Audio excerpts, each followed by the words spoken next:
One to one பக்தி நேயர்களுக்கு வணக்கம். நான் கலைப்பிரியா பழனி. இன்னைக்கு நம்ம கூட யார் இருக்காங்க அப்படின்னா டாக்டர் தீபா அருளாளன் மேம் தான் இருக்காங்க. வணக்கம் மேம். வணக்கம். குரு பயிற்சி வந்தாலே எல்லாருக்குமே ஒரு சந்தோஷம், பூரிப்பு எல்லாமே இரட்டிப்பு 2 மடங்கா மாறிடும். ஏன்னா பொதுவாவே சொல்லுவாங்க, குரு கொடுத்தாருன்னா அதை யாராலும் தடுக்கவே முடியாது, கொட்டி கொட்டி கொடுக்க போறாரு அப்படின்னு சொல்லிட்டு. இந்த குரு பயிற்சி 12 வருடத்துக்கு அப்புறமா கடகத்துல உச்சமாகிறாரு குரு. எப்படி இருக்கு மேம் பொதுவா? இந்த குரு பயிற்சி நீங்க சொன்ன மாதிரி 12 ஆண்டுகளுக்கு ஒரு முறை நடக்கக்கூடிய குரு பயிற்சி அப்படின்னு சொல்லலாம். ஏன்னா 12 வருஷம் கழிச்சு திருப்பி ஒரு கடகத்துல உச்சம் பெற்று அமருவாருமா. ஆக இது எப்படி இருக்கு? பிளஸ் என்ன அப்படின்னா, அவர் 12 வருடத்துக்கு ஒரு முறை அமர்றது பெரிய பிளஸ்ன்னு சொல்றதை விட, அவர் உச்சம் பெற்று அமர்றது பெரிய பிளஸ்ன்னு சொல்றதை விட, சனி மேல அவரோட 9ஆம் பார்வை படியுது. புரியுதுங்களா? ஆக இப்ப சனி பாத்தீங்கன்னா மீனத்துல இருக்காரு இல்லைங்களா? குருனோட 9ஆம் பார்வை அவர் மேல படியுது. சனி ஏறக்குறைய 6 ராசிகளுக்கு கெடுக்கணும் அப்படின்ற விஷயத்துல இருக்காரு. மேஷ ராசி அன்பர்களுக்கு 7 நாட்டு சனியா இருக்காரு, சிம்ம ராசி அன்பர்களுக்கு அஷ்டம சனியா இருக்காரு, கன்னி ராசி அன்பர்களுக்கு கண்டக சனியா இருக்காரு, தனுசு ராசி பர்சனாலிட்டிஸ்க்கு அர்த்தாஷ்டம சனியாகும், கும்பராசி பர்சனாலிட்டிஸ்க்கு பாத சனியாகும், மீன ராசிக்கு ஜென்ம சனியாகவும் இருக்கு. ஆக இந்த 6 பேரை கெடுக்கணும் அப்படின்ற ஒரு விஷயத்தோட ஒரு முடிவோட சனி பகவான் இருக்காரு. இப்ப குருனோட உச்ச பார்வை 9ஆம் பார்வை சனி மேல பண்றதுனால எல்லாளவும் கெடுக்க போறது இல்லை. இவங்க எல்லாருக்கும் ஒரு பெரிய ரிலீஃப்.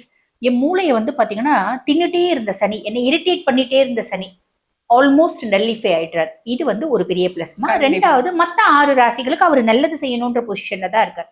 நல்லது செய்யணும் பொசிஷன்ல இருக்கவர் குருனோட பார்வை பண்றதுனால கடகட கடகட நிறைய நல்லது செய்ய போறார். ஆக ஆண்டிகோல் நீங்க பாருங்க, 12 ராசிகளுக்கும் குரு பயிற்சினால நன்மைகள் அப்படின்றது உண்டு. பர்சன்டேஜ் டிஃபரன்சஸ் இருக்கு. ஏரியா வைஸ் என்னென்ன விதத்துல இவங்களுக்கு நற்பலன்கள் மாறப்போகுது அப்படின்ற வித்தியாசம் இருக்கே தவிர ஏதோ ஒரு விதத்துல நல்லது அப்படின்றது 12 ராசிகளுக்கும் இருக்கு. இதுதான் ஒரு சூப்பரான விஷயம் அப்படின்னு சொல்லலாம். கண்டிப்பா மேம், சூப்பரான குரு பயிற்சி இது. யாருமே மிஸ் பண்ணிடாதீங்க அப்படிங்கறத நம்ம சொல்லியிருக்கோம்.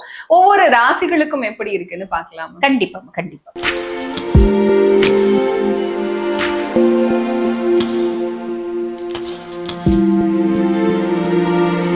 மகர ராசிக்காரர்களுக்கு இந்த குரு பயிற்சி எப்படி இருக்கு மேம்? பொதுவா மகரம் பாருங்க, கடந்த 7.5-8 வருஷமா மகரம் இழந்தது எல்லாமே, இருக்கிறது ஒண்ணுமே இல்லை, உயிர் மட்டும்தாங்க இருக்கு. இனி என்ன இருக்கு நாங்க இழக்கிறதுக்கு அப்படின்ற ஒரு ஸ்டேஜ்ல எவ்வளவோ பார்த்துட்டோம், இதை பார்க்க மாட்டோமா அப்படின்ற ஒரு மைண்ட் செட்டுக்கு வந்துட்டாங்க. மனசு பாத்தீங்கன்னா ஒரு தெளிஞ்ச நீரோட போல மாறிடுச்சு. இப்ப குரு பகவான் 7ல அமர்ந்திருக்காரு. 7ல கலத்திரஸ்தானத்துல உச்சம் பெற்று அமர்த்திருக்காருன்ற பட்சத்துல இது வரைக்கும் திருமணம் ஆகலைங்க அப்படின்னு சொல்லக்கூடிய மகரமா நல்ல பாத்தீங்கன்னா நல்ல குணங்களோட ஒரு பொண்ணு, நல்ல குணங்களோட ஒரு ஆண், நல்ல வரன் அப்படின்றது. ஆல்ரெடி திருமணம் ஆயிடுச்சுங்க, ஆனா 7 நாட்டு சனியில டிவோர்ஸ் ஆயிடுச்சுங்க. குழந்தைங்களுக்காக வேற வழி இல்ல. வீட்டுல இருக்கவங்க எல்லாம் என்ன பண்றாங்க, இவங்க கம்முன்னு இருந்தாலும் வீட்டுல இருக்கவங்க கம்முனே இருக்க மாட்டாங்க. ஐயோ நாளைக்கு குழந்தைங்களை பாத்துக்கிறதுக்கு ஒரு தாய் வேணாமா, உன்னை கவனிக்கிறதுக்கு ஒரு ஆள் வேணாமா அப்படின்னு சொல்லி திருப்பி மாட்டி விட்டுருவாங்க. புரியுதுங்களா? அந்த மாதிரி திருப்பி ஏதாவது மாட்டிக்கிறதுக்கு வாய்ப்பு இருக்கா அப்படின்னா மாட்டிக்க மாட்டீங்க. ஒரு நல்ல வரன், இளைய கலத்திரம்ன்றது நல்ல வரன்.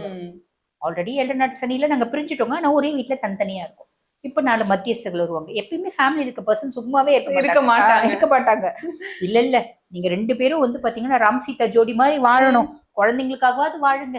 நீங்க எப்படி வாழ்ந்தா குழந்தைங்களை எப்படி ஒரு விஷயத்த நம்மளால முடிவு பண்ண முடியும்? அது உண்மைதான். குழந்தைங்களோட லைஃப்ல ஒரு பெரிய இம்பாக்ட் ஏற்படுத்தும் இல்லைங்களா?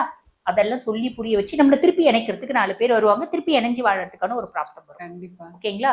இல்லைங்க நாங்க 2 பேரும் ஒன்னாதான் இருப்போம். கணவன் மனைவிக்குள்ள ஒரு அண்டர்ஸ்டாண்டிங்ன்றது நிறைய வரும்.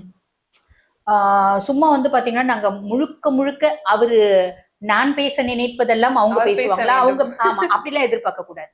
அவங்க பேச நினைக்கிறதுலாம் நான் பேசுவேனா அப்படின்லாம் எதிர்பார்க்க கூடாது. இந்த டெலிபதி எஃபெக்ட் எல்லாம் இருக்காது. நீங்க நினைக்கிறது எனக்கு எப்படிங்க தெரியும்? அப்படிதான் இருக்கும். பட் இருந்தாலும் ஒரு அன்பு அப்படின்றது மலரும், ஒரு காதல் அப்படின்றது ஒரு மலரும், ஒரு அந்யோன்யம் அப்படின்றது மலரும், புரிதல் அப்படின்றது மலரும். ஆக மொத்தம் எங்க தோட்டத்துல எத்தனை 1000 பூக்கள் இங்க பூக்கும் அப்படின்னா சில பூக்கள் 1000 எல்லாம் எதிர்பார்க்காதீங்க. சில பூக்கள் பூக்கும், அதை வச்சு ஓரளவுக்கு அந்த பூக்களை நீங்க தலையில வச்சீங்கன்னா சந்தோஷமா இருக்கு, ட்ரை பண்ணிக்கோங்க அப்படின்னு சொல்லலாம். கண்டிப்பா. அதே மாதிரி 7 நாட்டு சனியும் போது நிறைய பேர் பிசினஸ் பார்ட்னரோட ஒரு காம்ப்ளிகேஷன் வந்துச்சு, பிசினஸே இழுத்து மூடிட்டாங்க.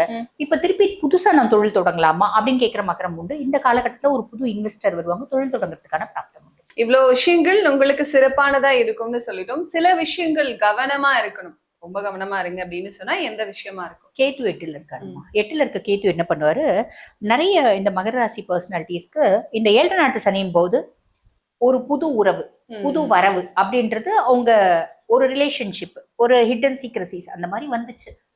அது வந்து இந்த காலகட்டம் இவங்களை விட்டு விலகும். விலகிறது போய் தொலை அப்படின்னு விட்டுடணும். இல்ல மனதளவுல இவங்க வந்து பாத்தீங்கன்னா ரொம்ப அட்டாச் ஆயிடுவாங்க, விட மாட்டாங்க, விட முடியாது. இல்ல இல்ல வேண்டாம், கூடவே தான் இருக்கணும் அப்படின்னு நீங்க முடிவு பண்ணக்கூடாது. ஏன்னா வெளியில போறது, வெளியில இருக்கிறது வெளியில தான் இருக்கணும், தோல் மேல இருக்கணும்னு ஆசைப்படக்கூடாது. கண்டிப்பா. அது வெளியில போறத திருப்பி நீங்க தோல் மேல தூக்கி போட்டுக்கினீங்க அப்படின்னா திருப்பி இன்னொரு பாடம் அப்படின்றது இருக்கு.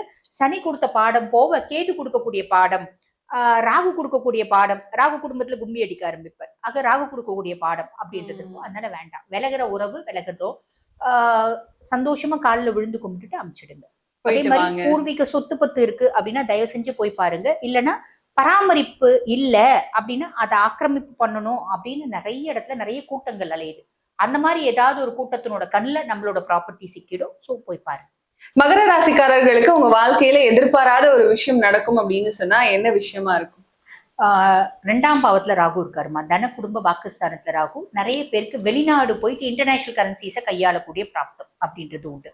குடும்பத்துல திடீர் காசு நடமாட்டம், திடீர் தன பிராப்தி அப்படின்றது வரும். ராகு அப்படின் போது ஏதோ ஒரு விதத்துல ஒரு ராட்சஸ் இல்லைங்களா, ஒரு அதிர்ஷ்டம், காசு நடமாட்டம் எல்லாத்தையும் கொடுத்துருவாருமா. இது ஒரு பெரிய பிளஸ். அதே மாதிரி குருனோட பார்வை லாபஸ்தானத்தை பாக்குறாரு. அப்ப செய்யக்கூடிய தொழில ஒரு பெருத்த லாபம் அப்படின்றது இதெல்லாம் பிளஸ். கண்டிப்பா மேம். இப்ப மகர ராசிக்காரர்கள் இந்த குரு பயிற்சி காலகட்டத்துல இவ்வளவு நல்ல விஷயங்கள் சொல்லியும் இல்ல சில விஷயங்கள்ல கவனமா இருக்கணும், எதிர்பாராத விஷயங்கள் உங்களுக்கு நடக்க போகுதுன்னு நிறைய விஷயங்கள் சொல்லியிருக்கும். இருந்தாலும் இன்னும் சிறப்பா இருக்கணும், இல்ல திருப்தியா இருக்கணும்னு சொன்னா எந்த கடவுள் வழிபாடு செய்யலாம்?